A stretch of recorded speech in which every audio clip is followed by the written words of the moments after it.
Hungarian Grand Prix Hungaroring, balapan terakhir sebelum kita menuju summer break. Walaupun summer ya, balapan kali ini tidak menunjukkan summer vibe sama sekali sih. Habis mendung, dingin, gerimis, dan hujan sepanjang weekend. Well, gue akan beri rating 7 dari 10. Sebenarnya balapan ini mau dibilang seru, ya nggak terlalu lah. Tapi ya nggak bosan-bosan juga sih. Ya lumayan lah untuk menemani minggu kita hari ini. Oke lah, saatnya gue review Hungarian Grand Prix 2022. Epic comeback Max Verstappen. Setelah masalah power di qualifying yang membuatnya harus start dari posisi ke-10 di balapan, banyak orang berharap bahwa Max dapat podium aja tuh udah bagus banget, mengingat akan cukup sulit untuk menyalip di sini. Tapi dia tetap tenang saat start dan menyalip dua Alpine dan McLaren. Lalu saat dia masuk ke pit untuk kedua kalinya, dia sempat membuat Ferrari dan George Russell untuk react dan pit juga. Karena kalau enggak ya bakal disalip dan kena undercut gitu. Itulah yang terjadi dan Charles dan George pit untuk kedua kalinya. Max muncul di depan George dan dekat dengan Charles.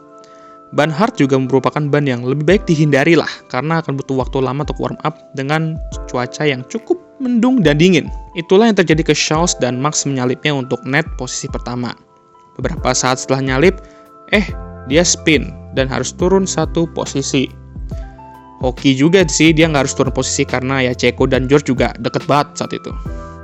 Akhirnya dia harus nyalip Charles lagi dan gak pakai lama, langsung ia lakukan dan setelah itu gak ngeliat ke belakang lagi dan menangkan balapan Hungaria dan semakin kokoh di klasemen dengan jarak 80 poin di depan Charles. GGWP Max dari posisi ke-10 ke posisi pertama. Gile, dari yang harapan cuman podium aja udah bagus, malah memenangkan balapan coy. Keren.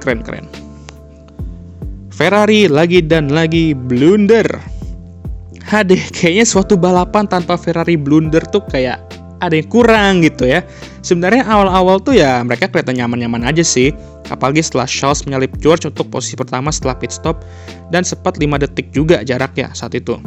Tetapi saat Max pit untuk kedua kalinya, mereka mau nggak mau harus react gitu, biar nggak kena undercut-nya. Itu yang mereka lakukan, dan yang gue bingung itu ya, kenapa pakai hard coy? Ya gue tahu sih mereka nggak bisa ke medium lagi karena ya setiap pembalap harus menggunakan 2 tipe ban yang berbeda dan mereka udah pakai ban medium tuh 2 kali gitu. Dan mungkin juga soft nggak bakal tahan lama saat itu. Berarti ya saat gue pertanyakan kenapa pakai medium di awal balapan gitu. Mereka pakai medium dan bukannya going long, tapi mereka malah pit di awal-awal ikutan George. Jadi ya gitu deh. Akhirnya Charles harus pit lagi setelah disalip oleh Max dan George karena ban hard tuh menjijikkan banget di sini coy. Akhirnya harus puas finish di posisi ke-6 dan semakin ketinggalan di standings itu. 80 poin dengan sisa 9 balapan lagi. Entahlah mereka bisa comeback atau enggak kalau gini terus coy. Gue udah nggak tahu lagi lah. Mercedes solid lagi. Iya, George mengawali balapan dengan baik dan dapat menarik jarak dari 2 Ferrari ya. Dengan dapat pole juga di qualifying. Ya walaupun dia pakai soft dan Ferrari medium ya. Lalu saat mereka stop, Charles terlihat lebih cepat dan sekuat apapun defense George, ya akhirnya Charles terlalu kuat gitu dan menyalipnya. Lalu George terpaksa juga harus pit lagi untuk mengcover Max dan akhirnya dia keluar di belakang Max. Stint kedua George ini benar-benar nggak bagus coy, dan dia benar-benar struggle dengan mobilnya. Meanwhile, rekan setimnya Lewis go long dan pit untuk ban soft dan setelah itu menunjukkan pace yang luar biasa. Fastest lap dan mengejar Carlos Sainz dan menyalipnya. Lalu dia mengejar rekan timnya George dan menyalipnya juga. Mercedes pada akhirnya finish di posisi kedua dan 3 seperti Paul Ricard kemarin. Atau malah podium Hungarian Grand Prix ini sama kayak French Grand Prix kemarin. Walaupun begitu, Mercedes melihat bahwa terdapat potensi lebih dalam mobil mereka dan setelah summer break, mungkin bisa aja mereka akan mulai bersaing dengan Ferrari dan Red Bull. Oh ya, perlu diapresiasi juga Lewis yang memiliki masalah DRS di qualifying, start dari posisi ke-7 dan finish di posisi kedua. Mantap Lewis, dan tetap semangat George, kemenangan pertama itu pasti akan mendatang coy. Ditunggu saja. Ban hard yang menjijikan dan hujannya telat. Benar-benar dari balapan ini ya, ban hard tuh akan menjadi ban yang perlu dihindari oleh pembalap. Karena cuaca yang dingin dan ban hard yang perlu beberapa waktu untuk warm up. Jadi kita bisa ngelihat pembalap yang menggunakan ban hard tuh akan struggle pasti di awal-awal. Seperti Charles, duo Alpine, duo Haas, dan lain-lain yang pakai ban hard lah pokoknya lah. Benar-benar lelet dan mudah untuk disalip oleh pembalap lain dengan ban yang berbeda.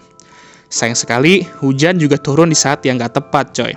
1-2 lap terakhir baru mulai turun, dan itu pun juga belum yang besar-besar banget gitu. Aduh, kalau turunnya itu sekitar 8-10 lap terakhir kan seru tuh. Bisa jadi muncul drama kayak Sochi musim lalu kan. Ya gitu deh, pada akhirnya gak terlalu banyak aksi di akhir-akhir kecuali Valtteri Bottas DNF 3 lap sebelum finish dan memunculkan virtual safety car yang sedikit menaruh bumbu lah pada akhir-akhir. Tapi ya gitu deh, gue masih kecewa karena balapan ini bisa aja lebih seru gitu kalau hujan turun di akhir-akhir. Bagaimana menurut kalian? Seru, bosen, atau biasa aja? Silakan komentar di kolom komentar, dan next kita akan balapan di Spa-Francorchamps, Belgia. Tetapi sebelum itu, summer break, hehe. Jadi kita nggak akan ngeliat balapan F1 sekitar 3 atau 4 minggu. Ya kita istirahat dulu boleh lah. Tapi tenang aja, gue akan tetap buat konten untuk menghibur kalian semua, jadi tunggu saja ya. Jangan lupa untuk like, subscribe, dan share video ini. Dan jangan lupa juga untuk nyalakan lonceng notifikasi agar kalian semua tahu ketika gue ngupload video baru. Dan I'll see you guys next time. Goodbye dan have a good summer break guys.